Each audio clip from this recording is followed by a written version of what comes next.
You good? Yeah. Pressing the button. Okay. Because he's in the house.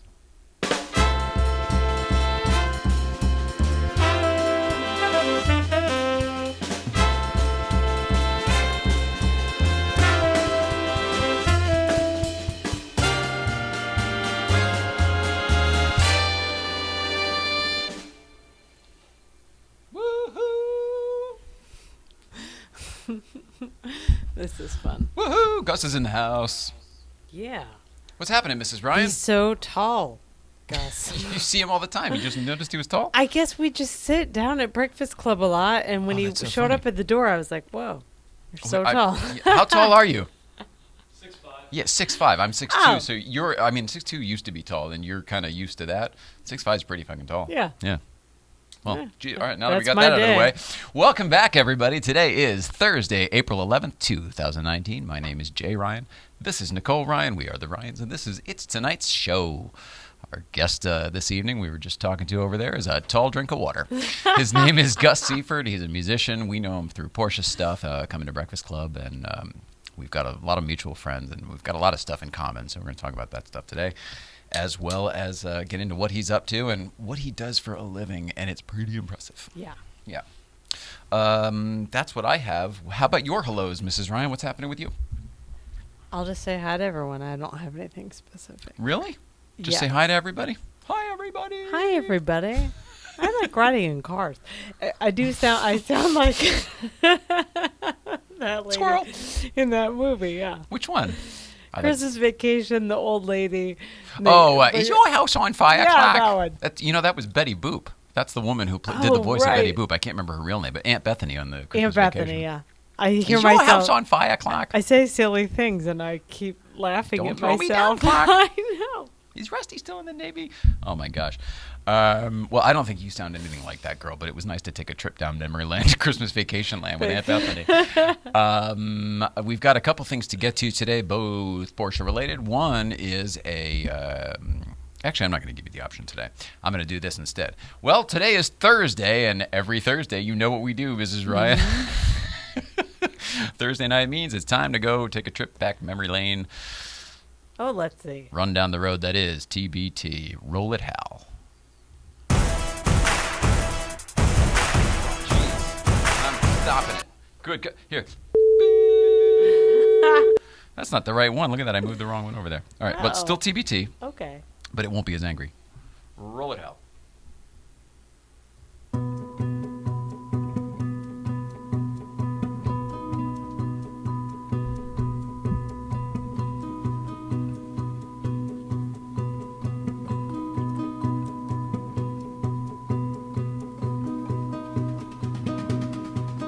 I changed from synthetic to 16 and a half, and then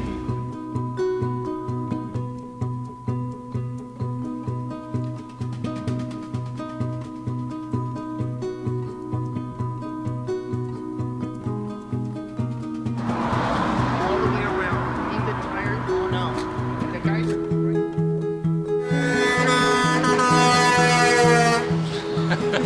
Caltrans. All right. Tim, newcomer. RSR. Martini. Effing cool. Paul Kennel, not Kramer.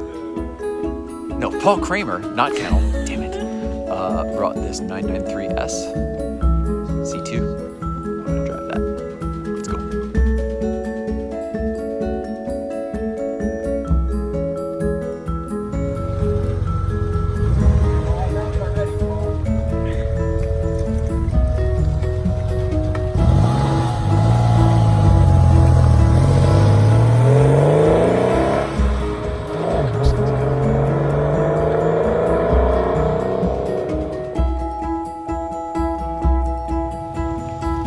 What are you driving today?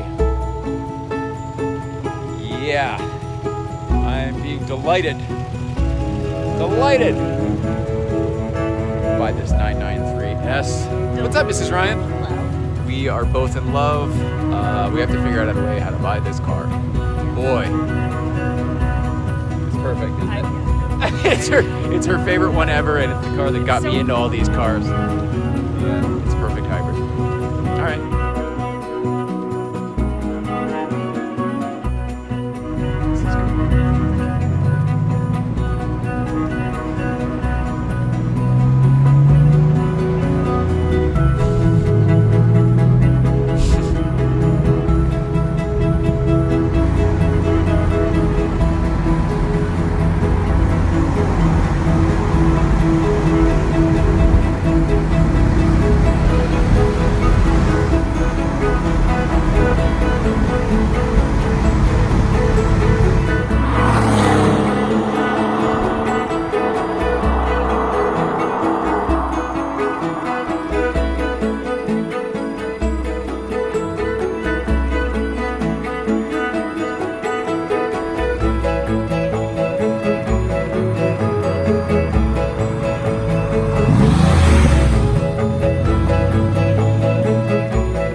Was a fun one.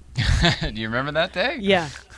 It was so much fun, and I always forget about that car, but because it's so simple looking, but it's awesome. Yeah, the 993. That was It's like a C2S. secret. So good. It was the car that got me in all those too. So neat. What that video reminded me of is how much I miss the auto cramers. Okay. It's been a while. It's been a long time since we've seen them, and we went like from seeing them a couple times a week, like for weeks, and I was kind of getting used to that and liking it. Paul Kennel from the Auto Kramers still continues to do these road rallies. He left for another one this morning. So I mean, like every week there's been a different rally. Yeah. So no wonder. Remember they had to get all their cars on the road and fixed up and everything. No wonder why. No wonder. Yeah, So I've been busy. following their Instagrams, and it's just nuts. They're all over the place. Yeah. Yeah. I love it. I miss them too. All right. Hi guys. All right, so safe travels, you guys, and we hope to see you soon. Now, Mrs. Ryan, it is time for one of those nice features you like from the East Coast, but it's not the East Coast feed. It's from a little bit further south, down Atlanta land. Oh. Mm-hmm. Oh. Actually, I don't know where he is. He might not be in Atlanta, but it's from our friend, Ray Shaffer. Let's check in. Hi, Backstage Ray. Pass. Let's see where Mr. Ray Shaffer is today. Roll it, Hal. Hey, Jay and Nicole from Road Atlanta. Our friend Simon Gregg is here running the Trans Am series today. Beautiful day, as you can see behind me. So let's have a walk down to the paddock and take a look at what's going on with the Trans Am qualifying session this Saturday.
Well, Jay and Nicole, I hope you enjoyed the backstage pass to the SVRA Trans Am series here at Road Atlanta. It's a beautiful spring day. I hope you guys have a wonderful night and a great show. See you soon. What a Good dude. Good job. Bravo, Ray Shaffer. Bravo. Perhaps the fastest study and filmmaker in training I've ever seen or heard about. Yeah. Man, there's a lot of progress in only a couple weeks. Yeah. That's a real little short film. Totally. Great job, Ray Shaffer. Reminds me. If not already, please consider following Ray Shaffer for your backstage pass to all things Porsche Classic, brand heritage, and travel-related material. That's Ray.Shaffer, S-H-A-F-F-E-R. He's a very good friend of ours. We're grateful to get that stuff from him. And Ray, great job. Great job. Seriously, there's another one too. He's already been on he's going to keep doing them, and it's a wonderful, wonderful addition to our show, I think. Yeah, I agree. Send Such a more big photos fan. of chairs, too. More chair photos? I haven't seen any in a Respect while. the chair, respect the chair. He's got Instagram. Don't send him here. He's got When did Ray get on Instagram? He's got tons of followers. It's great. Mrs. Ryan, my stuff's out of the way. Yeah. It's time to ask the question that's on everyone's mind. I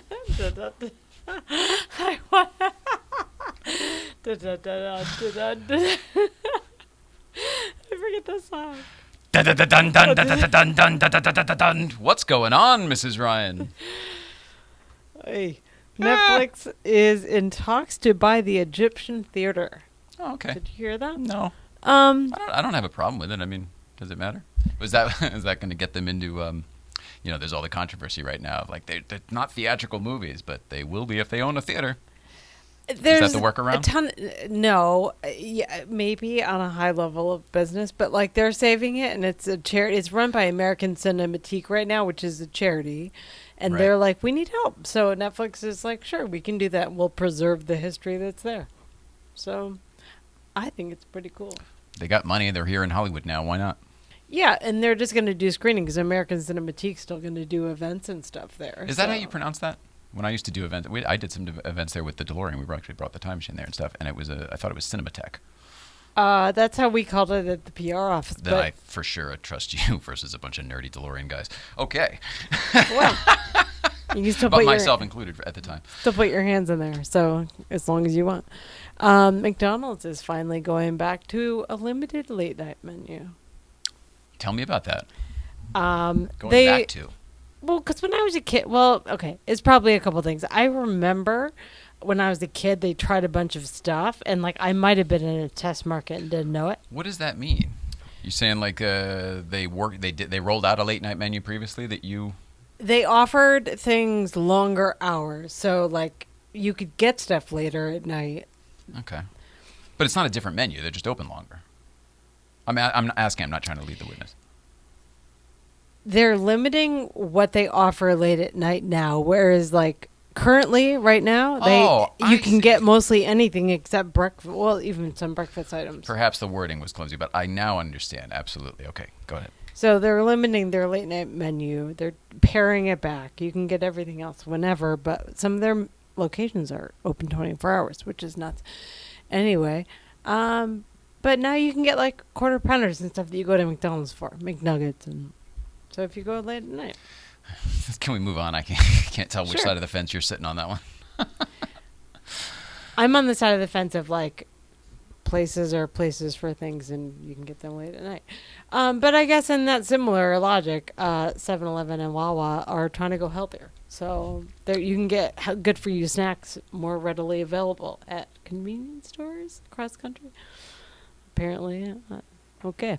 SpaceX is bringing a queso recipe to the moon, and they're putting it with like Wikipedia and like languages and stuff. So I think it's crazy, but whatever, it's up there. Who knows what else is going to be up there? That's been what's going on? That's what's going on. Holy smokes, what happened today? Oh my goodness gracious. Are you okay? I Head think stuff? so. Oh, okay. I think I'm fine, All but right, well. like none of these stories require a lot of explanation, and you don't seem into them, so I don't need to talk about them with you. So, Is there anything you want to talk about? You, Mrs. Ryan? You don't have to. I'm just asking. No. Okay. Do you want to do the show today? Yes. Okay. Yes, I do. I feel totally fine. I just like some of these stories are fascinating to me, but you're like, yeah, okay, cool. I'm sorry. So would like to just keep it short and have Gus come in here because I'm excited to talk. We're going to do that in 1 second. The McDonald's thing I was confused about because it said, "Oh, new limited late night menu." That sounds like there's a new additional stuff, and it's not. It's actually the paring down of the regular menu. It's new that they're limiting their menu. Okay. You're fighting me instead of helping to try to explain it to everybody. I want to tell them what you mean. It's Later not this between you month, and they're me. limiting their menu after midnight. So I got it now. that's the crux I of love it. you. All right. You're amazing. You're amazing. Good job. Let us take a quick break. It's time to bring our guest in, Gus Seifert, as you said. Yeah. And we'll take a quick break. Gus will be sitting there when we get back Cool. in a minute. More to come right after this. It's tonight's show. Blue, blue, blue.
Time to come back because Gus Seifert is sitting here. Seifert. Now It is we not know. Seifert. That is up to me to edit later or whatever. I don't know. Sorry about that, Oh, man. no, it's fine. All right, It's but fine. Gus Happens all the time. Seifert is here with a Yes. whole story with it where it's Psy, not C. Yeah, I enjoyed that. How you doing, man? I'm good. I'm really good. Welcome to our home. Thanks for coming on the show. Thanks for having me. It's nice to hang out with you, not up at Newcomb's Ranch or in a parking lot somewhere. Yep. The usual place, yeah. I post a lot of photos of your cars and stuff, so people might know you through Instagram and everything. But I'm looking forward to getting to know you better today, the two of us, and then Yeah. also getting to know more like about you. And I looked you up a little bit today for the first time, and you've got quite a past career, and maybe even some of your interests might coincide with mine. So where do you want to start? With letting people know who you are and Well, geez. Yeah, I don't know. I mean, I guess What do you do for a living? I'm a musician. Yeah, I got started pretty young, and yeah, I just got. It was kind of like out of necessity. I wasn't good at anything else, you know. Seriously? I was like terrible in school. I'm like really horribly dyslexic. So You're. Yeah. We just had that conversation before the show. That Yeah. was, I have a lot of similar stuff there. Yeah, yeah. Wow. yeah. do you So were you play? a bad student? What do I play? So sorry. No, it's okay. I mean, I'm actually kind of a multi-instrumentalist. I play a lot of different stuff. So Yeah. I've been hired. I to wrote that play- down because that was written on your bio. He's a multi-instrumentalist. Yeah, I mean, I kind of prefer playing bass, but like to much to my own surprise, I've gotten hired to play all kinds of different instruments in different bands and on recordings and stuff. Why is that like to your surprise? Well, it's like something that it's just kind of funny. It's like, you know, when you're comfortable with something and then well, like for example, kind of how that kind of happened by accident. I always kind of played a little bit of stuff, and then like one of my first touring gigs was with Sia, you know. Oh, And Oh. yeah, and we. so you knew what she looked like back then. Yeah. Wow. It was a Yeah. long time before we found Yeah, out, right? I know. Well, yeah, that's funny. Yeah, no, she used to just have. She actually always had that haircut, but it just wasn't as big. Oh, the bangs thing? That's yeah, funny. yeah. But anyway, I met her. I had met her through a friend of mine, and she was at a party at my house, and I was like really bummed out about this girl. I was all upset that she didn't show up and everything. And I was having this big party, and I kind of retreated to my room, and she came over and knocked on the door, and she's like, Gus, can I come in? And I was like, yeah. And she came in. She's like, are you okay? And I was like, oh, this girl didn't show up, and I'm like really upset about it. And she's just like, and we started talking and everything, and she's just like, oh, you're so nice. Like, I really like you. I wish I could take you on tour with me, but you're a bass player, and I have a bass player in my band. And I was like, oh yeah, well, that's cool, you know. And then she looked around and she looked at, I had all these guitars on my walls, and she's like, are those your guitars? And I was like, yeah. And she's like, so you're a guitar player? And I was like, no, I'm a bass player. For hiring purposes. And she goes, hiring but purposes. why do you have all these guitars if you're not a guitar player? I was like, well, you know, I can play like simple things on the guitar and like simple melodies and get a good sound and kind of play rhythm stuff. And she's like, you literally just described what I've been looking for in a guitar player my entire life. They're always like playing all this crap and, you know, Noodling. all this kind of snoodling around and like, will you be in my band? And I was just like, I don't know. That sounds weird. You Was know? she already Sia at that point? I know Sia was a songwriter for a lot of people for a long time. Yeah. No, this is actually before she was a songwriter. Oh, wow. I mean, she started out back in, she was in a band called 07.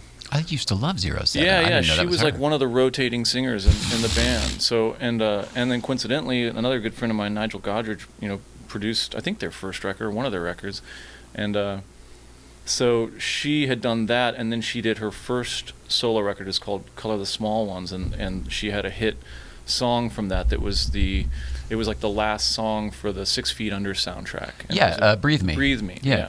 And so That's how I found basically, her. It was that's that. how she blew up at that point, and then I got hired to tour that record, and then I played on like the next 2 records. I played guitar As a guitar player. as a guitar player, which was super weird. And then for a while, like I just got gigs on guitar. I did a bunch of tours on So guitar. you got pretty good at the guitar, I'm assuming, no, too, I'm over terrible. the time. At, Compared to, I mean, that's you talking, it's right? exactly the same as like I said. It's like I can kind of I've developed a style on guitar that's, you know, that works for like my music, and you know, if you need guitar on your record and it's like simple, you know, like I can come in and be like, oh yeah, let me do this thing, or on keyboards or whatever. I would just play like simple stuff that works in the track. That Cool. sounds good. Yeah, I mean, that's really, It's she's hard right. to It's what do. you want out of a that's musician. hard. Yeah, Everyone it's hard to goes- find that sometimes, but yeah. I find it these days especially. I mean, it seems like everybody wants to show how good they are. Look how good I am. Yeah, yeah. Remember in the old, well, I don't know. How old are you? Can I ask? I just turned 40 this Oh. week. Yeah, That's one of my things on here. yeah. Congratulations. Thank Happy you. birthday. Thank you. Just this week. Well, April 3rd. Yeah. Oh, yeah, last week, sure. Yeah. That's amazing.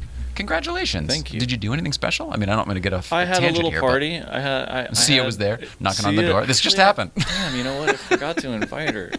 She probably should have. Well, I don't see her too much these days. But yeah. But all right, so 40 years old, that's pretty amazing. Yeah, We'll get to the fact that you're actually in the movie This Is 40 later. Oh right. Yeah. 'Cause I figured that might be a surprise for you. Yeah, I didn't know. All right, so you're noodling around on the guitar. I have a feeling that you're figuring it out on guitar is probably better than most people who've been playing. So where did it go from there? How did you? I mean, how long ago was that? It was the late 90s, early 2000s. That would have been probably like, maybe 2005. Okay, something like that. All right, so I'm not right, okay, sure. so Everybody Hates Chris. I'm trying to put it in my timeline for It where might be. our Where world. were we? Yeah, it might be earlier or later than that. I have really no concept. That's of still a time. long time ago, though. In my mind, it's yesterday, 2 years ago, but it's really more like 15 or so. Yeah. So what happened after that? That worked out, that tour with Sia? Well, yeah, and and I had my own band at the time, so I was opening for her a little bit, and then just kind of, one thing led to another. I think my next gig, I played guitar for the Bird and the Bee, similar thing. I opened with my band. What's your band's name? It's called Willoughby, or it was Oh. called Willoughby. Okay. I haven't really done anything for a while. Okay. And Is it you're a songwriter, and then you had to pick up people, or I mean, yeah, it was it really basically a band? just like it's basically me, and would do recordings and stuff, and Okay.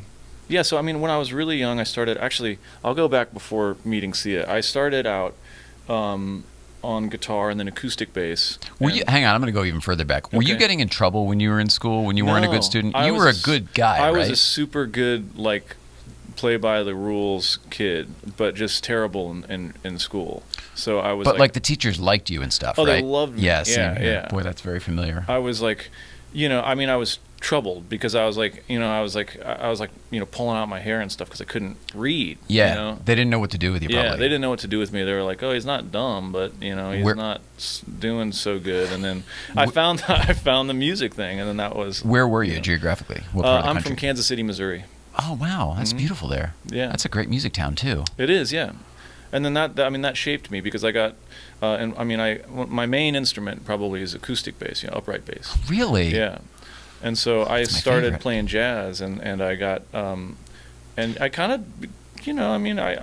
I got really far along at a very young age. I started working professionally when I was started doing a dinner theater when I was like 14 or 15 years old, 15, working yeah. six nights a week, and then I started Wow. playing jazz gigs and getting hired all around Kansas City playing.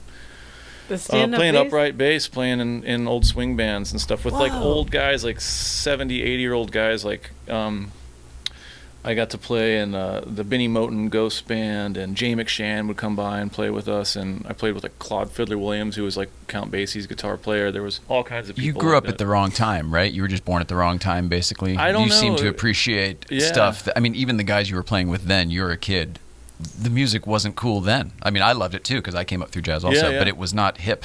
No, by totally. any means. No, I was a total nerd.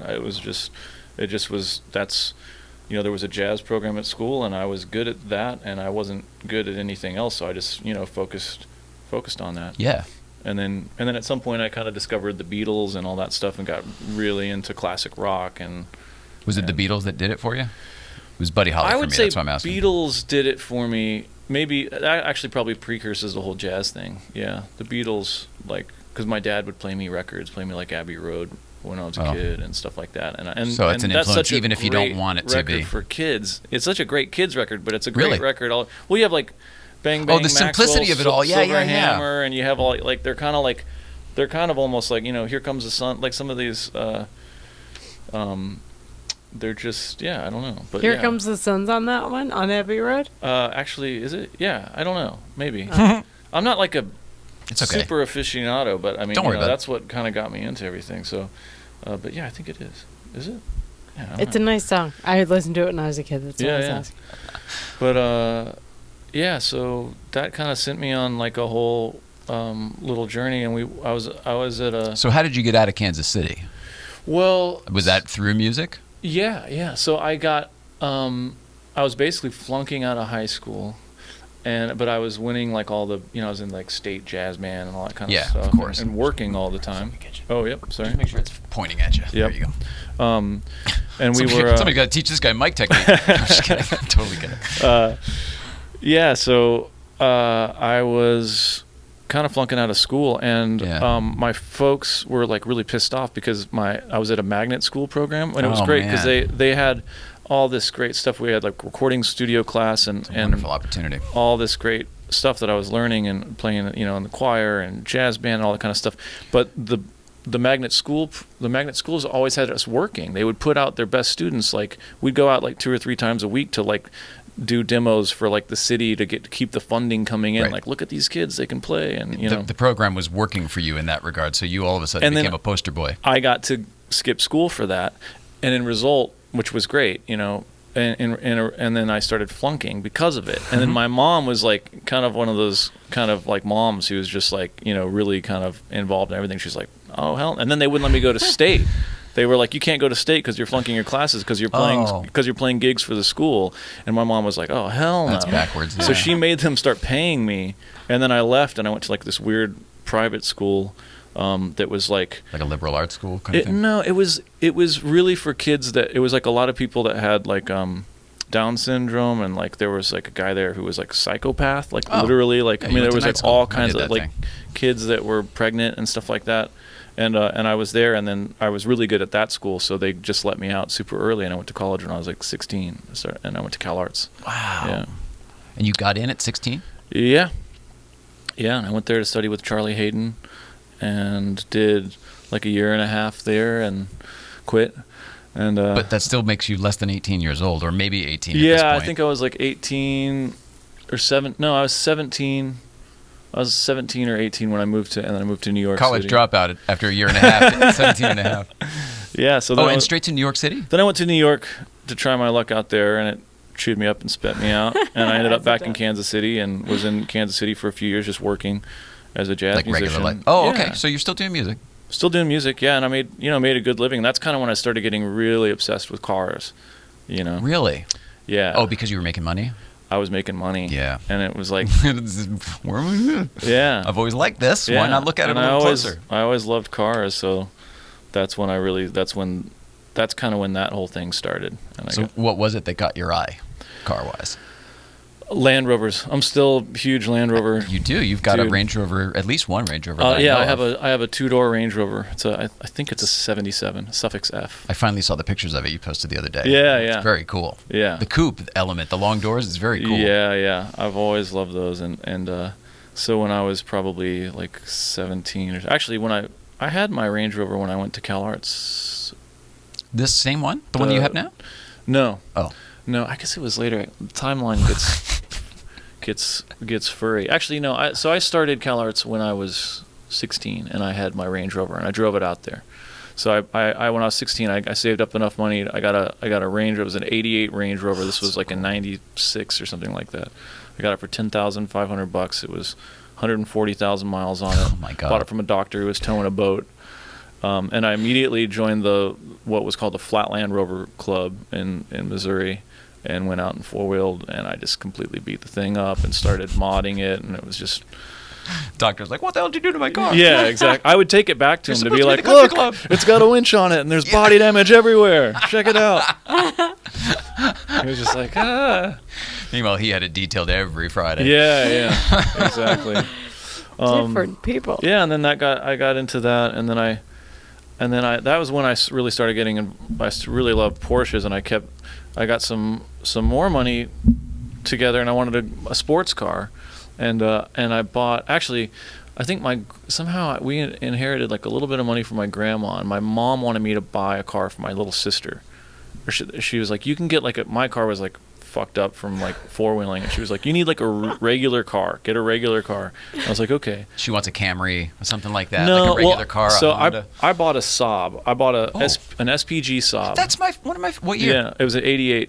Is that the last year? No, I think One more. think there was one more Yeah, year. I love that car. Or maybe It's what two. Roman's dad used to have when we were kids. So it was Yeah. like, it was the father was a fucking ad man on Madison Avenue, and he drove the Saab. And it was Yeah. the cool Saab on It's top of it. so So I was cool. totally into it. So you had one. I had that for a Was it very stick? brief time, stick shift, and I brought it home, and my little sister fell in love with it. So there was 20 grand that we had, and she was supposed to get the 15 grand, and I was going to get the 5 grand. So I spent 5 grand and bought the SPG, and I brought it home, and my little sister fell in love with it.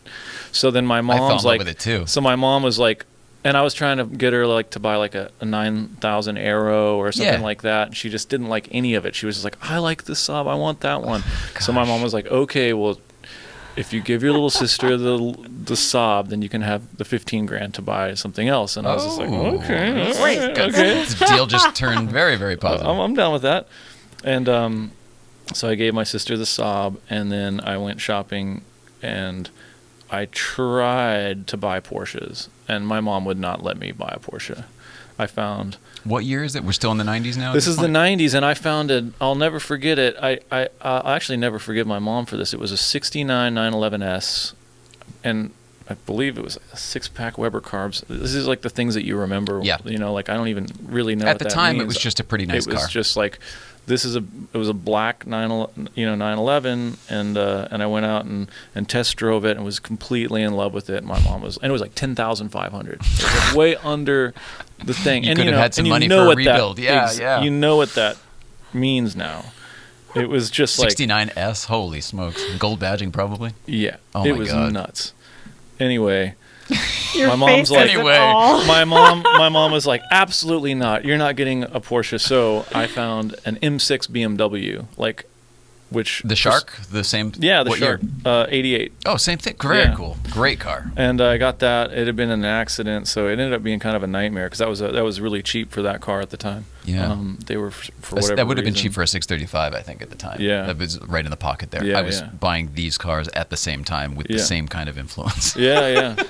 So I got the M6, and that thing was I mean, I absolutely loved it, but it was a nightmare because of all the problems that it had from the accident. And, Previous, yeah. Yeah. So you didn't have it long. no, I had it. Oh, you dealt with the problems? I probably had it a couple of years, and then once we kind of realized what insurance was like for like a like a 19-year-old with an M6, it was like, yeah, it didn't work out. You know? Were you a good driver? I mean, you weren't wrecking these cars. I mean, I don't consider the No. off-roading. That's separate. Well, I was doing SCCA. I was doing like little parking lot stuff. Cool. That's what I was doing too. Just the autocross. Autocross. Yeah. Yeah, and then just like, terrorizing the town a little bit. Yeah. I wouldn't say it was good driver, but you didn't wreck them is I guess all I mean. I basically throttle steered it around every corner. It was just... You probably were a pretty good driver. Yeah. Well, the car was kind of easy to do that in. Yeah. That's so cool. Yeah. So that's kind of where the disease So that's where it started. Yeah. So was the M6 technically your first sport car? Because the SPG really wasn't really yours. Yeah. So we'll call the M6 your I first drove them sports both. car? I mean, because we were at the time, They're were both cool. around, so I got to drive them both all the time. I can't put a hierarchy on it. I don't know which one's cooler, but I'm just for the story. Like, well, my first sports car was an M6. The M6 was nuts. I mean, just the experience of having You a had the rear-wheel power drive headrest car. and all that stupid shit. Oh my God. So silly. Yeah, it was nuts. It had the air conditioning had a cooler for your cans of soda or It was a proper GT whatever. car. It wasn't thinking, it wasn't like, oh, the smallest, the lightest weight. It was not. It was a bigger car, and it was more like like a doctor could have had that too. You know what I mean? Yeah. But it was fast, right? Yeah, very fast for the Super time. fast. Very fast and so smooth and comfortable because it Yeah. wasn't really Okay. like tight it was still just rode like a regular car, sounds but like a you rad could go car. anywhere. They Well, turned on this- rails, they would say. This one had been kind of set up a little bit. It was like kind of set up for I had like some wheels and tires and suspension and stuff. So At this point, are we still in Kansas City? yeah. Wow. hmm This was after I came back from New York. Right. And I was there for like a couple of years. Yeah. And I drove that thing all around. I actually drove it out to LA and back a couple times. And one time I drove it to Vegas, just to like try and meet up with this girl that I liked who blew me off. But like I drove it all over the place, man. I mean, it was a hell of a lot of fun. That's awesome. All right. Well, what happened after the M6 then? Since we're still on cars. Well, that's about it. I mean, then I got rid of the M6 and I just had the Range Rover forever. And then I came out to LA, started working. What year did you come out here? So then I came back. It must have been like 2001, 2002, something like Okay. that. And then that's kind of when I started doing my own music and started playing in other bands and stuff. And that's when probably around the time that I met Sia and started Okay, doing so more now we're session there. work and I was producing a lot. I always had a lot of recording equipment. Was always interested in recording. So That's what I'm getting at because you have your own studio, don't you? Yep. And when did that start? Oh my God! Like when I was, again, it started really young because Oh, when I okay, was you like were into it 11 or forever. 12, I think, is when we, in middle school we had a recording studio class, and they had a Tascam 388 8-track, and that's what I learned on. That's what everybody learned on at that age. Yeah. And then me and my buddy, my good friend Jake Blanton, who's still a good friend of mine, he plays in the Killers. We would take it home for the summer and With just, permission? yeah. Oh, awesome. And just record with it all the That's time. a gift. Yeah. And so Whoa. later on, I ended up buying like little a 488, which was the cassette I remember it. version, Yeah. an 8-track cassette, which sounded terrible, but that's it. But you could get it off the machine, so then you could have it. It was tangible. Yeah. I had like that. I had like a little rig with that and like a DAT machine, and DAT, of course, digital audio. Oh my God. and yeah. So I mean, I got really into it when I came out to LA. I had a 388 and was recording bands, and I did my first record on a 388, and just fell into it. So weird. So do you have a physical space, or is it like you do it at your home? Well, I have Or both. so I bought a house that kind of just to facilitate the studio as well, because I've always kind of had it, taking up most of my house. That's kind of how I live. And for your a long mind time. probably too. So Yeah, it has to be exactly. nearby. Yeah. So I have this old, like this crazy old Victorian house that's has like 11-foot ceilings, and it's 2 stories, and it was a duplex. So I built out the whole first floor into a recording studio. Holy so it's shit. probably about, I don't know, maybe 1,500. Oh my maybe goodness. 1,500, 2,000 square feet, something like that. Yeah. Our whole place is Yeah, yeah. 1,500 square feet. And it's With and the then studio. and then I live upstairs, and I got an old Neve in there and a bunch of old tape machines and stuff, and God, that's so Yeah. cool. I'd love to check that out sometime. Yeah, you should- Do you have instruments and everything's all there? Your yeah, backline and everything's there? tons of stuff. I Yeah. hardly call it a backline if it's in your studio. Yeah, well, it's a lot of toys I've been collecting. I mean, again, it's like the car thing and the music gear thing. It was like they kind of went hand in hand. I guess they kind of passed off because I spent all my money on the BMW and the Range Rover, and then when I came out to LA and started touring, and making kind of some money playing with Sia and later, a lot of other bands, and We'll get to the list, but man, Yeah. holy cow. yeah, and then basically I'm terrible with money, so every time I had money, I would buy stuff. I'd Yep. be on tour, and I'd buy guitars, and I'd buy microphones, and I'd buy tape machines, and I'd just find things that I used to be really obsessed with finding the stuff that was cheap that I thought, I could still make good stuff with. So I'd buy like old Harmony guitars and like tape machines back kind of before they kind of started coming back around. I was buying old Scullies and 3M machines and stuff like that that were Cool. super cheap. People were just giving them away, And Are we talking reel to reel at that point? Or- yeah, Oh, and I very still cool. mostly work on that format. Really? Yeah. That's so cool. Yeah. So do like you an art mix everything form. digital and then record it onto a tape? No, I start on tape. A lot of times I stay on tape. I No mean, shit. I just think, like I said Buddy Holly earlier, and the Yeah, whole yeah. overdubbing thing, from Les Paul. oh yeah. So interesting. Yeah. That's kind of. The tape thing for me, again, I think it just has to do with the dyslexia and everything. It's like when I get on the computer and Pro Tools and everything, I can do it, but it's just a little Stay linear. overwhelming, and it's just kind of like, it just kind of like, it loses some magic for me somehow. I just like having my hands on things, and there's just something about tape. I just love. I love all of using this. it. I love editing with it. I love just. Have you crossed paths with Neil Young at all in your travels and your work? Well, not really. I guess I bring it up because of his Pono player. I mean, he's sort of the same thing. Even though that's digital technology and everything, it's extremely high quality because he has issues with the same thing. All of the magic is lost. Yeah, I agree. Yeah, totally. I've never really talked to him. I think I played with him at one time at Farm Aid. I got to play with I was there with Nora Jones. I got to play with Willie Nelson on a few songs, and then Oh, wow. we had like the kind of sing along at He's the royalty end to me. where it was like Willie and Neil Young, and I was on stage with them, and I was like, whoa. That's like a We Are the World moment. You know what Yeah, I mean? Like, yeah. holy smokes. It was amazing. Yeah. Wow. Well, just since we're talking about it, who are some of your musical influences when you were younger coming up? Because you started with jazz, as I did. Yeah, I mean, really, like a lot of classic rock stuff. It was funny. I was You said the Beatles completely before. the Beatles, Jimi Hendrix. Oh. I would get really into just like one or two things, and then really get like really over listen to them. Yeah. Are you obsessive in general? Like, do you? Yeah, I think so. I do too. You Yeah. zoom in on shit, learn everything there is to. Yeah, I mean, to a certain extent, sometimes it'll just be like one record. I'll just like find one artist and be like, this one record. I won't even know anything about anything else. Like Floyd, for example. Like I just was obsessed with The Wall. And Dark Side, I kind of like took me a while to kind of get that one. I don't know why. I just like the Wall just like ticked all the boxes for me.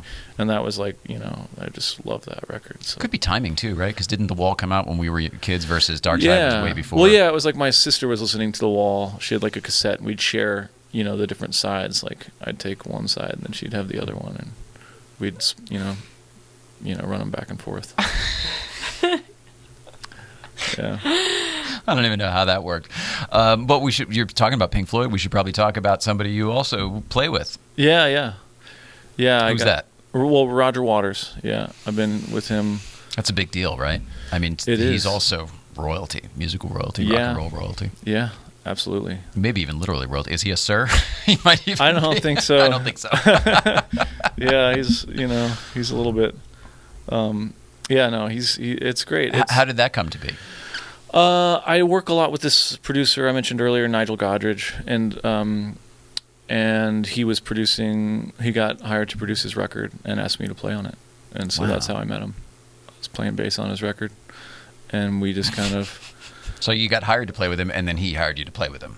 Yep. Like to stay. Yeah. That's really cool. And then he kind of just decided that he wanted to switch up his band a little bit that he had for a long time, and he hired basically the rhythm section from the record, which was me and my buddy Jonathan Wilson, who's also a Porsche guy. And have we met? Has he come up? No. Okay. He lives out in Topanga, and he's kind of hard to get up that early. It's hard for me to get up that early too. But we go to Malibu all the time. Let's go over there sometime. Well, yeah, I've been doing stunt road with him like most Sundays recently. Oh, yeah. Nice. Yeah, that's fun. Yeah, he's in. Yeah, so.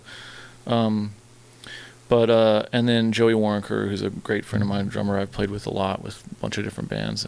So it's almost like he found a new pocket when you did that record, and he just like, I'm going to keep this pocket. Yeah. That's cool. He decided to kind of switch it up, and so we came in, and it was like almost 2 years of touring, and we're off now. That's kind of over for the time being. Till something else comes out, right? Yeah, I mean, yeah. There's, who knows? We might do something else. Cool. So, yeah. All right, well, let's get down the rest of the list then, because you mentioned Nora Jones, I know. Who else? Yeah, I did. I was with Nora Jones. Since we're dropping names all over the place. Yeah. I'm a big fan of Nora Jones. I used to run to one of her albums. I listened to this over and over, like albums. Oh yeah, she's great. And I somehow ran to that. She's awesome. She's amazing. Yeah, I love her. Again, same thing. I just got hired to play on her record, and then she asked me to go on tour with her. So you seem to. This is kind of like how we met you. We met you. Hey, I'm Gus. Nice to meet you. And then it's kind of like you're just a good guy. You're very easy. Is that what these people see in you too? Let alone your talent? I think. I mean, that's. Yeah, like I said, I think that people get confused in music. It's like, like I'm not somebody who's worked that hard at it. It's like I try to be like a, you try to find the thing that works for the song and give, some emotion. I mean, when you're an artist, you want to kind of like give something that evokes emotion out of people. I think that that's really important. And then just kind of like knowing your place and, in the music and doing what's appropriate for it. So, I'm better at that with like other instruments. Bass, I'm kind of probably a little busy on bass sometimes, but yeah, I mean, a lot of it is being cool. I mean, because you have to live with these people on tour. You go out and they become your family. Yeah, that's once you're on tour, but you get invited to go on tour based on you know what I'm saying, right? Mm-hmm. Right. You know what I'm saying? So I mean, there's a lot of credit to be given to you, and just maybe it's your disposition or whatever. But you are very, very easy. Oh, thank you. And I mean that in a huge complimentary way. Oh, I appreciate that. Yeah. No, I think that's true. I mean, that's kind of not everyone on the street when you go someplace is just like, oh yeah, whatever. No, that's yeah. Well, yeah, no, it's true. I mean, and that led to a bunch of other work too. I mean, when I was on tour with her, I was at a bar and I started talking to this guy, who turned out to be the drummer for the Black Keys, and he was just, and then they they decided they wanted to have a bass player, and we just hung out at a bar, and all he knew about me was that I played with Norah Jones, and he was just like, oh, do you want to come on tour with us? I got like and they actually called me for the wrong instrument. Their manager called me, and they were like, yeah, Pat's wondering if you'd be interested in playing keyboards in the Black Keys, and I was like, well, maybe I take a guess lesson I or two. could. I'm really a bass player. They're like, oh, bass? That's fine too. Yeah, you can play the bass. I was like, oh, cool. Yeah, and at the time I was kind of like, they hadn't blown up yet. They were still kind of like an underground band. How did they blow up? Was it the OC? It was I don't know. I remember them on the OC way back when. I don't think so. I think it was that record, the Brothers, that came out. That record, it just like took them to. They were always kind of like, everybody knew about them. They were kind of like this underground band touring as a duo, and I was kind of aware of them. I didn't really know their music that well. And then they made that record Brothers, and that's one of the records that I supported. And then kind of while we were on tour, they just exploded. And it went from playing like the first gig I did with them was in Buffalo. And by the way, they were like, oh, can you hire a keyboard player? Just like bring a keyboard player. And I was like, okay. So I just like hired a guy. They wanted to hire you. Yeah. And so I brought my buddy, and we learned the songs. We showed up in Buffalo, no rehearsals. We ran all the songs once at soundcheck, and then I swear to God. And then they were like, "Wow, you guys from LA, like you do your homework, cool." I mean, not like the music is that. It's not. It's not super difficult. I mean, but you got to do your homework. You got to know the parts and stuff, and anyway, yeah, and it was so much fun because at that time I'd been playing with like the Bird and the Bee and Sia and Norah Jones and this girl Priscilla On, and it was all really cool music, but it was all like very chill, like kind of poppy, like not the Black Keys rock and roll in your face, writer kind of stuff. And I was like, I just want to play some rock and roll, So I went out with these guys, and then like my first show with them was probably to like a 800 seat room or 1,000 seat room, and then we opened up for Kings of Leon doing stuff, and it kind of got bigger. And then before I knew it, we were playing like arenas, like 10,000 seat shows. What's that like? You know what I mean? As somebody who's really played much smaller gigs in my life, I've never played an arena. Actually, I played Giant Stadium once in the high school marching band, but I don't count that. There's a lot of other people there. Yeah, I mean it's mellow. I mean, it's pretty mellow. I mean, there's something funny about it that when there's that many people and it's almost somehow more. There's like kind of a little bit more distance between the things. It's like sometimes like if you're in a smaller room and there's like people that in the front, like the thing that always wigs me out is if there's somebody at the show that I really respect, that I really like, and I want them to think that I'm like the pressure's on good, then I'm focused on them. Like I'm not thinking about the 9,999 other people in the room. I'm like, Gosh. It's just like the one guy.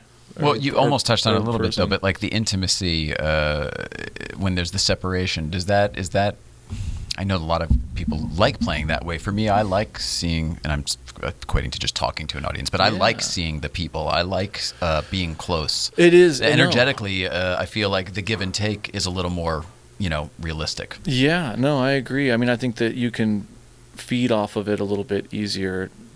Depending. I mean, but when you're playing a stadium rock show and the Black Keys are at the height of their thing and everybody's like jumping up and down and stuff like that, like that's kind of exciting too. I guess what it is for me is the preparation involved, the production involved, the production involved in doing a show of that scale is generally much more, so there's less leeway, it's less fluid, there's less, look what just happened. You know what I mean? It's more like, all right, write down the list. Right. Am I right about that, or does it just seem like it would be that? Like. Thank you for saying it much better than me. Yeah, no, that's right. True. Yeah. I mean, well, again, it just depends on the show. Oh, like really? I mean, the Black Keys thing was very different. It was like we always played a different set. It was like... that is different than what I'm thinking. Yeah, it was kind of like, it was a little bit touch and go. Like things would kind of change each night. That to me sounds great. I was thinking it wouldn't be like that. Yeah, some gigs are like the Roger Waters show was like, very much the same. It's the same tonight as it is tomorrow night and Thursday. Pretty much. There's like a little deviation, but not a whole lot, Yeah. But yeah. Interesting. All the different stuff. I'm very fascinated by what you do, if you can't tell. Oh. It was a path I wanted to take when I was little. Yeah. Before I found David Letterman and stuff, it was only music. I was drumming and piano. That's awesome. Huh.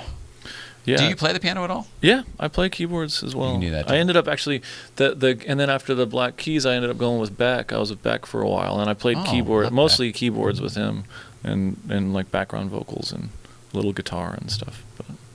But that was. Your history is crazy. I'm see just what I'm gonna saying, right? jump in and just say it so that everyone knows. Like, nothing. No, that's why I was asking, like, what you play. Like, you don't lock on to one thing. It seems like you do. You're kind of a jack of all trades.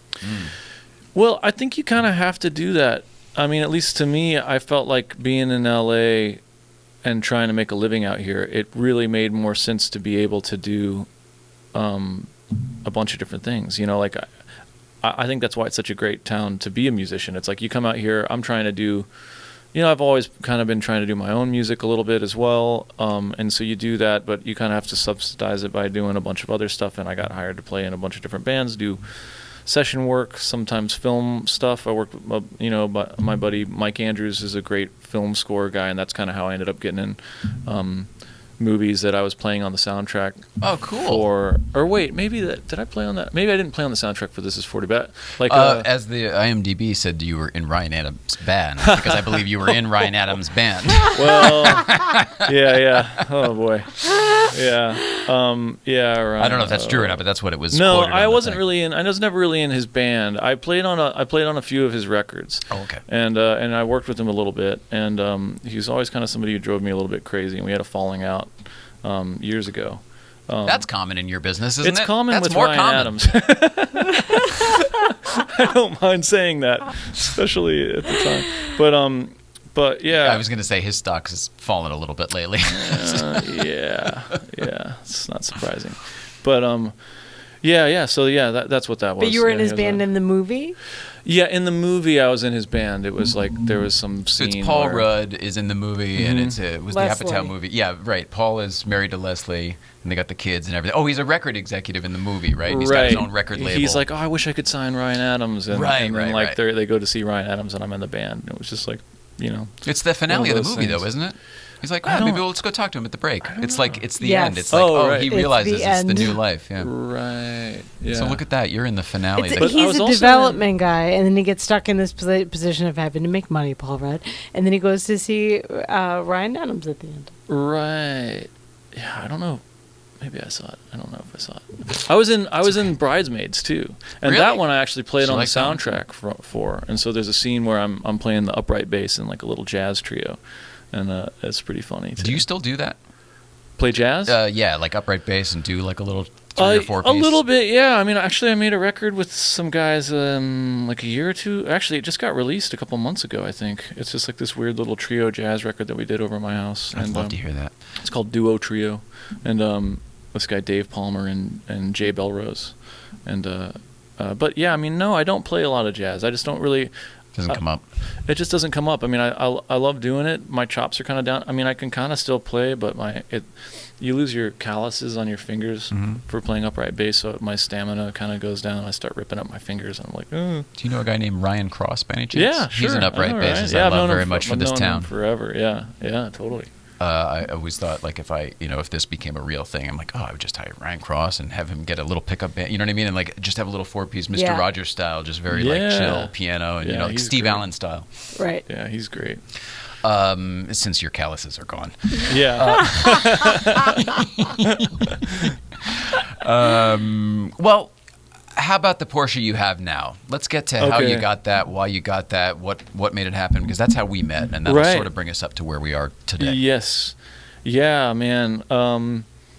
Well, I guess I have Well, we should to start with what you have, right? Can we say? Sure. So 74 It's a 74 Carrera, US Yeah. spec Carrera. Yeah. Ducktail and everything. Gorgeous car. Thank you. Yeah. Yeah, I mean, I've always wanted one.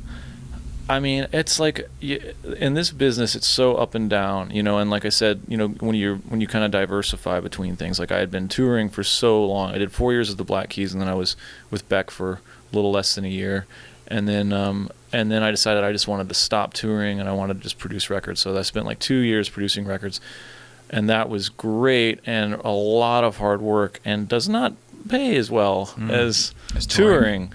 So I was really kind of struggling. And then I got the gig with Roger, which is a great gig, and you know we were out for a long time, And I finally got to the point where I was kind of like, man, I'm so bad with money and I want to spend all my money.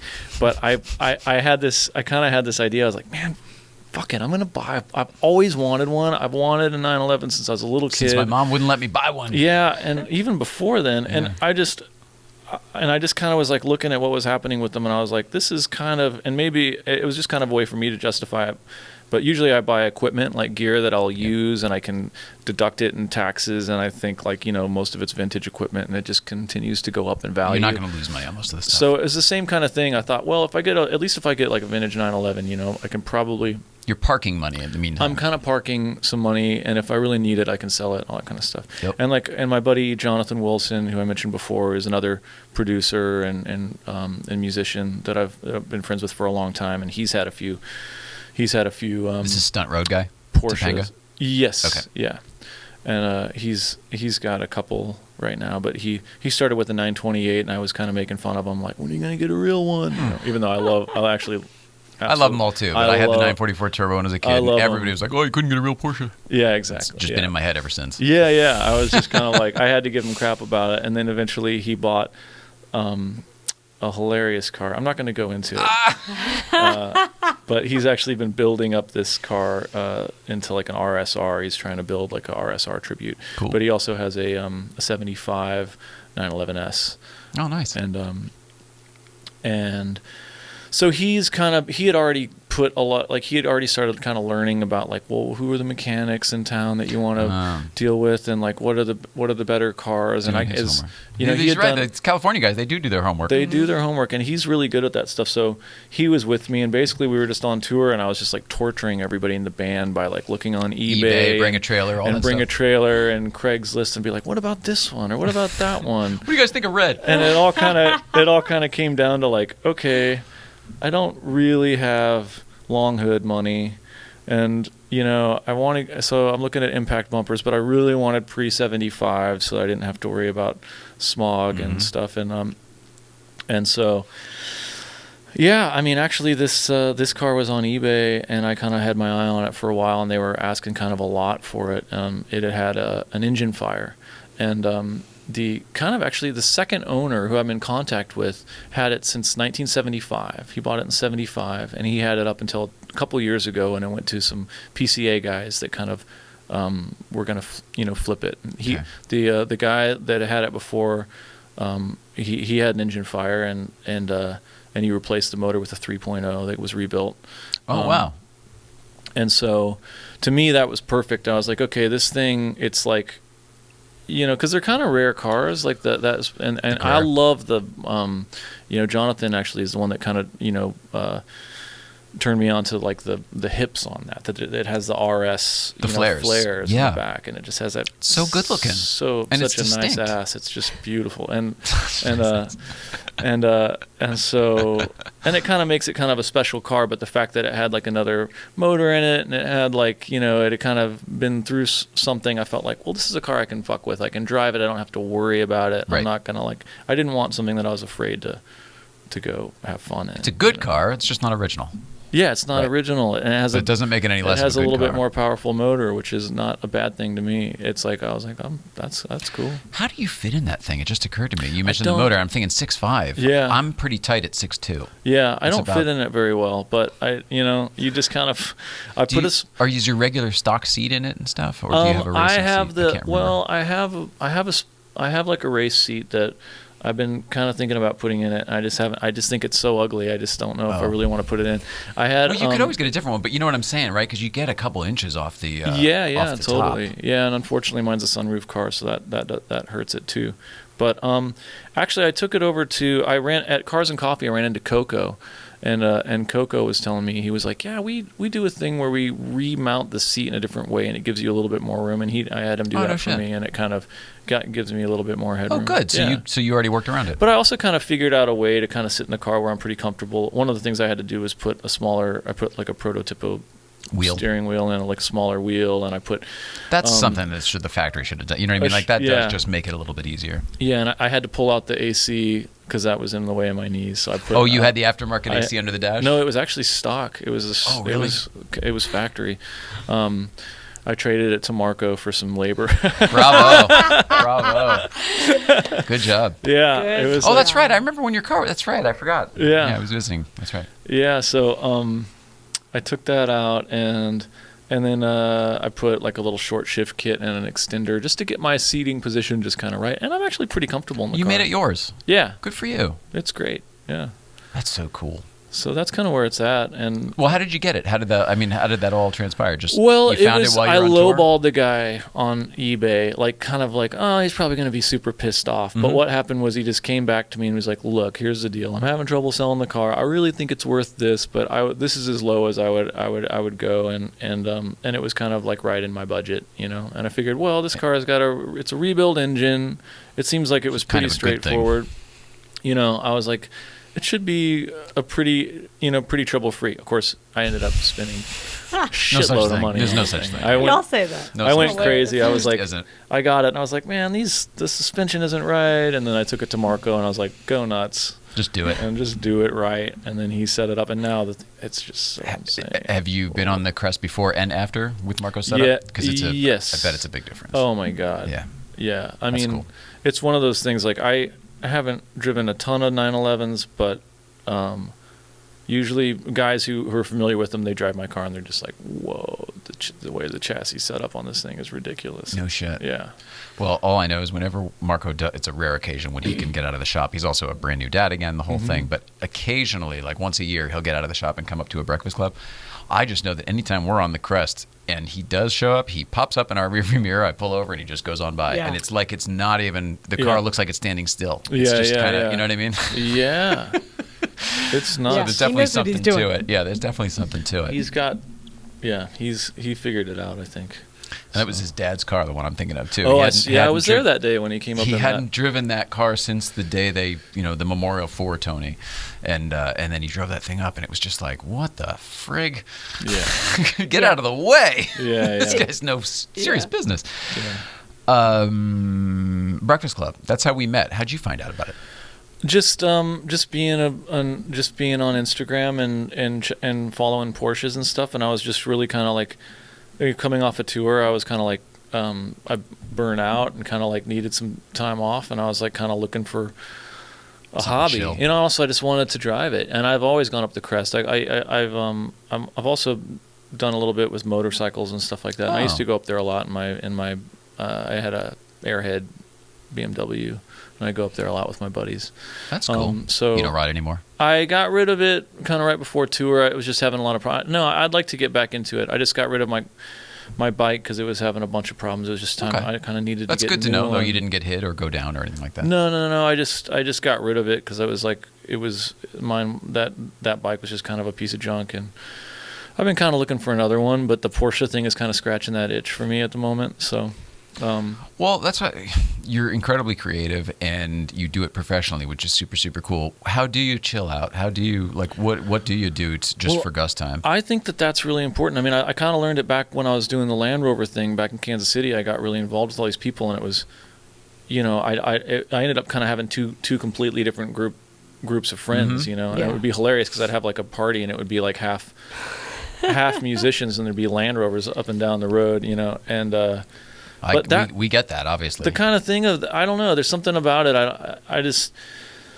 I love driving. I've always taken it really serious. I really love, I just love going out there, and I love four-wheeling. I've always really been into that. And Is nature an element of it at all Yeah, for you, definitely. being out there in nature and Yeah, stuff? yeah, for us too. sure. Especially since, Mrs. Ryan got sick and everything. The Friday mornings that's mobility, it's nature, it's outside, it's fresh air, it's Yeah. all the things. yeah, it's great, and also it's social, and it's kind of like, and there's no pressure involved, because I mean, like we were talking about earlier, not that there's a lot of pressure. I mean, I have so many friends. I mean, most all of my close friends are musicians and stuff like that. But it's like you're whether you realize it or not, you're always kind of working, no matter what yeah. it's like. Whenever you're hanging out with somebody and they're talking about this thing, it's like, it's just all. I mean. Not that it really hangs over my head that much, but you just kind of, you're at the bar on tour and you run into a drummer who's in another band, and you're just like hanging out with them. You don't know, you might. It requires a different energy to always be able to pick up and jump in on that Yeah, spot. it's just kind of like a different thing. And so for some reason, I don't know, just like the car thing, It's just always been kind of like a different outlet, you know, just like a little hobby or something to do. So motorcycles, Land Rovers, Porsches. It's always been your jam. I love it. It sounds like. Yeah. Holy cow. I've always been into it. It's amazing. Personal life? Anything you want to talk about? You're not married, Personal are you? life? No, I'm not married. Okay. I have a girlfriend that who's super rad. Awesome. She's also a musician. I produced a couple records for her, and she goes under the name Bedouin, and her stuff's been doing really well. Bedouin. Bedouin, yeah. Her Okay. first record did really well. She's on Space Bomb. Her new record's coming out right now. There's a lot of excitement about it. She's getting lots of press. Cool. Yeah. Very It's cool. going really Well, good good. for you guys. Yeah. Is there do you guys creatively collaborate too? Did you do this I record produced with her record for Very her, cool. both of the records, yeah, and I play with her occasionally when I can. And Awesome. yeah, I mean, she's not super we love into couples the, who work together, so it's Yeah, no, it's cool that we're able. She actually really isn't into the car thing though. She's like super not into it. Like that's normal, isn't it? Isn't that I kind of guess like it's regular? normal. Yeah, I think it's normal. I think you're But- the anomaly, and then the other anomalies tend to, hang out together. Yeah. None of those women that I talked to me about car stuff. Right. So yeah. Yeah. But Right. she wouldn't like ride in the car up to the crest No. type of thing. Yeah. No, just like That's what like I was- hell no. That's what I was reading from what you were Yeah. saying. Yeah, Okay. no, it's like an issue. It's like when I'm in the car, she doesn't really like to drive. She doesn't really like to ride in the Porsche or the Land Rover, to be honest. And Smells and all the the different smells. stuff. She's Yeah. like, I'm getting a headache, and Mhm. I'm like, oh god, and it's like we were in therapy, and there was this one moment where I get up. We're in Echo Park, so you go up the 2, and when you exit onto the 2 freeway from Glendale, it's just kind of wide open. There's nobody. So I usually Except for kind the of just cops. well, I've never seen any cops in that area, but I usually kind of just do it, go for it right there. And one time we were doing that. From I there wasn't even, from Glendale to the 210, basically. just Is that what you're no, thinking? just literally just like between the beginning of the 2 to like the 5 freeway. Oh, It's you're just not even going to the crest. You're just No, literally no. just using that just as that's just like transportation. there's I see, nobody I see. around. There's no cops, and I'm just kind of like I'll just kind of rev it up. You Yeah, know? and it's not very far. And I It's don't go like super fast, but like I'll go up also to only like a mile or like so, right? 90 or something like that, and which doesn't to me feel crazy at all. But she's just like, what are you doing? We're gonna die, But so we we've had like this big talk where it's like, okay, that's something that we don't share. I do not speed when she's in the car. Like we had to just make an agreement. It's like I do not do that. So when she's in the car, and sometimes she wants to come. Like I've been going to Malibu, and she's friends with Jonathan's girlfriend, and they'll go together. And she's like, well, I do want to come to Malibu and do stunt road, but you can't drive fast. And I'm like, I don't know how to do that. Like, how does that work? I can't keep up with my friends. Like, what am I gonna do? Like. This guy used to throttle steer his M6 around Kansas City, for God's sake. That's fucking outrageous. Well, I hope that we get to meet her at some point. She's awesome. Whether it's Porsche related or not. She's great, and it's not to diss on her. I totally understand. Yeah. Well, again, I think we have the anomaly here, and we don't have a car that smells. Like, whenever we do get behind any of the older 911s and stuff, I mean, I think if we drove one of those regularly, that would probably get to you, too. But just every once in a while, like once a week or something like that, and not a big deal. Yeah, I've been following. I don't think she's crazy, is all I'm saying. Like, I think she's very, very normal for that. she's a very sane person. She's just maybe more so than I am. Let's put it that way. Do you have any questions for us? Because I feel like I've been getting to know you really well, and I don't want to make this about us, but I just want to let the forum open. Yeah. What got you into Porsches or cars? You said you had a 944 turbo. When I was a kid, that's yeah. a bitchin' car. My dad died when I was 18, and I got a little tiny bit of money, and the first thing I did was buy an E30 BMW, and I had that for I and it love was those. 10 years old. It was 96, and I was in 86, and I had that for a year or whatever, and Letterman had a 944 turbo, and living in the same town and the whole bit, and I was like, oh, good Porsche, the whole thing. One thing led to another. I ended up buying a 944 turbo. So that's when it started. It started before I got that car. It was just a bunch of things at the same time. Plus, I lived in an area where they were plentiful. Mm-hmm. We didn't have any money, but like I lived in an area with lots of it, and so they were everywhere. And all the architects drove the SPG, so I love that. And then like the dentist had the Volvos, and you know what I mean. Like it was just always a weird thing. I grew up in an area where there were just they were around. Right. You know what I mean? Like Honda Accord was a rare thing. Like people would have a BMW sedan or something. They wouldn't have a Right. Camry. My thing when I was younger, the thing that always stuck out to me, which became like a part of my obsession, was that I would see guys driving Porsches that I didn't think deserved Porsches. Oh yeah, well that's the stigma, I was right? like, The whole you're a douchebag. yeah. And that's the thing. It's weird. I've been struggling with that a little bit, you know, Because you're not a douchebag. Well, I try not to be. But How do you let people know from inside your car? Yeah, I don't know. I don't think that. Well, people either get it or they don't. But True. it's something that I've kind of been like noticing. But don't it's you like, think you can help them get it or not, depending on your behavior and? Totally. And I think I'm a very respectful driver. I don't I'm always courteous and really I'm very focused on like following most of the laws and how you're supposed to. I get really upset when people don't drive like they're supposed to. Yeah, like, keep right except to pass, all that stuff. Yeah, exactly. So I'm very, have this kind of but yeah, I don't know that. Yeah, I don't know how to do that. But the thing that I've noticed is just like it's just funny, kind of mixing up my social media a little bit, just because I don't really care. I don't use my Instagram account for like any type of It's not for promotion. business or It's not something, really right? business. It's just kind of like for fun. So I'll put stuff about people. I think most people that follow me are interested in vintage equipment and recording equipment and stuff like that, or guitars or whatever.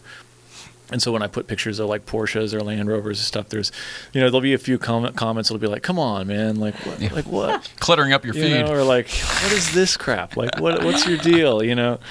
And so I have like this like kind of like a little bit of like a certain amount of shame involved in just being like, oh, like I'm not like that guy, but But then the thing that's funny is I feel like it's really changing recently. There like, you go. like because the new people that have these cars, it's like it's a completely a new generation is really like taken to them. Yeah. So it's not kind of like the status symbol that it used to be. Right. And so there's people that kind of still associate it with that. But that's like kind of an old school mentality, I think. Yeah, I like agree. now it's Yeah. kind of like this younger kind of the younger people that are kind of doing it's becoming more of like a style thing and like oh There you well go. if you drive like an old 911 like you know how to drive, like you like to drive, like you must like to drive because it's not There's an no reason to easy have that car to car. drive. Yep. It's not It's not the easier way to get to work. no, you have to love it. Beautiful. You sure you don't use that for promotion? You could put that right on your Instagram. Get 1,000 likes right there. Sponsored by Porsche. I don't know. It's funny. I think I've been getting a lot more Porsche followers from like your posts from you because you posted pictures of my car. Yeah, I do. I It's love it. awesome. I do. But Yeah. not only that car, too. We should just, I mean, we've already been going for a while. But I want to talk about Tommy King real quick because you got Oh, him yeah, into yeah, Porsche and he's yeah. been here and he loves his Porsche. He's looking at yeah. buying another Porsche. I You know. probably already know. I It's know. incredible. And then one other thing that I forgot. So let's start with Tommy King. Let's start with Tom. Oh, Tommy. Yeah. Tommy's great. Like he's somebody I really identify with because we both have the recording studio bug, and that's actually how we met. Oh, that was the other thing. With the recording equipment, the Telefunken. Yeah, He- yeah. He reached out to me because the whole like, what's the tell me about the Telefunken sticker on your Right, car? And I was like, yeah. oh, well, blah blah blah. He Yeah. didn't know we did a show. He didn't know anything at the time. Right. Yeah. You said you collect old gear. Do you know anything? You get into them at all? Yeah. Well, I mean, I don't have anything with the Telefunken badge on it, but I have an old I have a U48, a Neumann U48. Sure. Yeah. That's. I mean, same family, really. Same sort fan. of It's the these same days. thing. Yeah. But that's I mean, I love old microphones. I have a lot of Neumann Gefell stuff, and mostly a lot of tube condensers. I don't want to talk about it today solely because we don't have time, and also because I don't want to bore everybody else. But do you actually know my history with this microphone and this whole No, David? This is no. actually David Letterman's microphone. Is it and the whole really? bit. Yeah. Oh my God, that's amazing. Yeah. I'll Okay, send cool. you a link yeah, later. she'll send. Wow. She'll give you the Rosetta Stone on The Jay Ryan. story's pretty rad. But yeah, there's a whole story there. Yeah. Wow. So it started at the same time, way back when. So I was into gear, I was into Porsches, I was into all the same stuff because I was flunking school because I was dyslexic and not able to do the schoolwork. But I was Oh, getting wow. straight A's in all of the arts, whether it was art, public speaking, band, jazz band, concert band, all Right. that stuff. That's exactly like me. Anything that was like, oh, you're artistic? Yeah, straight A's because I loved it. Yeah. Applied myself. Anything else, I was daydreaming because I couldn't pay attention to what they were talking about. I was like, I didn't like the delivery method. I didn't like what they were saying for whatever reason. This is the adult talking. At the kid, I just didn't do my homework. But it's just the parallels are crazy to me, and Yeah. it doesn't surprise me at all that when we met, I was very fond of you immediately. Yeah. Well, likewise. Thank you. That's really cool, man. Do you have anything else? Because I'm ready to wrap it up. Oh yeah. No, I don't know. All right. In that case, I don't have my phone. All right. Well, tell us how can we get to you on social media? Oh, well, I guess it's just under my name, Gus Seyffert. It's Okay. just And can it's follow Psy me. Not C. Psy Not C. Yeah. And I'm on Instagram and Facebook. SEYFF, yeah. Yeah, SEYFFERT. Okay. Yeah. Yeah, easy. Keep coming up to Breakfast Club, and please let us know if we can ever do anything together, because Yeah. I don't know. That'd be great. I totally dig it, whether it's a drive or whether it's a music thing. I want to see your studio. Well, honestly, come 'cause by. I'm a total nerd. Yeah. Come by and check it out. Yeah. Do you have drums? Oh, I have tons of drums. Do you really? Yeah. Tons of drums. Like Oh. lots. I mean, I don't know, like maybe five kits, six Oh kits. my goodness gracious! Yeah. Something for everybody. Yeah. All kinds That's of so stuff. cool. I want to man. hear you play one of them. Yeah. You're good on That's my that. thing. I mean, drums is a big part of my production thing. Like I take that really seriously. So it's like all the way down to like tuning them, and like I'll set them up before the drummers show up. So like a lot of really great drummers in LA, like Jim Keltner, James Gatson, Joey Waronker. I love James Gadsden. They- I love James Gadsden. Yeah, they'll come over and I'll just have like the drums set up, and they're like, great, they're like, I don't have to do shit. I'll like tune them up and stuff, and I'll have a kind of all ready to go. This is a small world, and this doesn't matter at all. But for you, in another Apatow movie, James Gadsden is the drummer in Funny People when that's right. when he's recording Yeah. Funny People. But man, he used to play on Bill Withers' albums. I mean, he's been around. Small been world. around. Yeah. He's from Kansas City too. Is he really? We actually, funny thing, when I met him playing on a Nora Jones record, it was the first time I met him, and he, we found out that he was from Kansas City, and then his cousin was this guy named Eddie Saunders, that was this saxophone player I used to play with in Kansas City all the time, Small which world. was just crazy. It was like we'd played with all the same. We kind of grew up playing with all the same guys. It was crazy. So crazy. And he's like, I was a going to lot say he's an older than old me. black guy, and then you've Yeah. got Gussie over here. Yeah. You know what? That's so funny because I used to call you Gussie at first because it's Gus Seyffert, I thought at the time. So it's actually Gussie.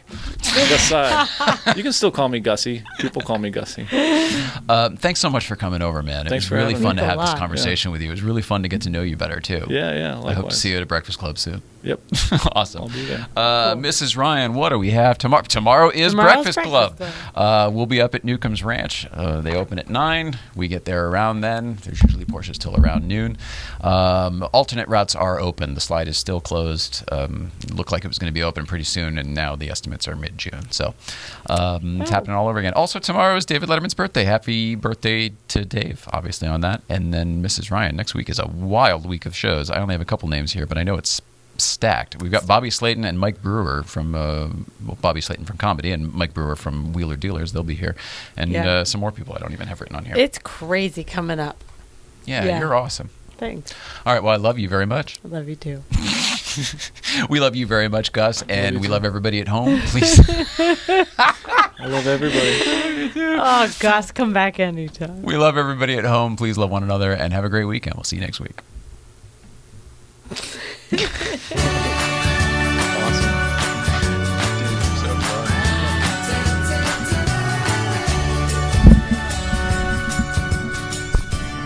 Feel okay?